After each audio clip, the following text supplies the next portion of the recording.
উপোসের দিনে বেলের ঘোল বা শরবত বেশ ভালোই লাগে খেতে। এতে করে পেটটাও ভরা থাকে, শরীরটাও ঠান্ডা থাকে। চলো বেলের ঘোলের রেসিপি দেখে নেওয়া যাক। ফার্স্টেই একটা আঠা বেল নিয়ে সেটাকে ফাটিয়ে তার মধ্যে থাকা সমস্ত শাঁস বার করে নিয়ে বেলের মধ্যে থাকা দানাগুলো ফেলে দিতে হবে, না হলে কিন্তু শরবতটা তেতো লাগবে। এরপর ওর মধ্যে জল মিশিয়ে নুন ও চিনি দিয়ে আধ ঘন্টা ভিজিয়ে রাখবে। নুন ও চিনিটা গুলে যাওয়ার পর ভালো করে হাত দিয়ে চটকে মেখে ওর আঁশগুলো সমস্ত ফেলে দিতে হবে, না হলে কিন্তু আঁশটা গালে পড়বে।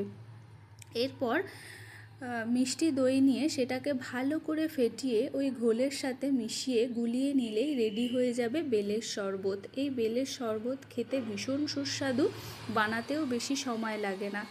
বানিয়ে একবার দেখো, জানিও রেসিপি কেমন লাগলো। দেখা হচ্ছে পরের একটা ভিডিওতে।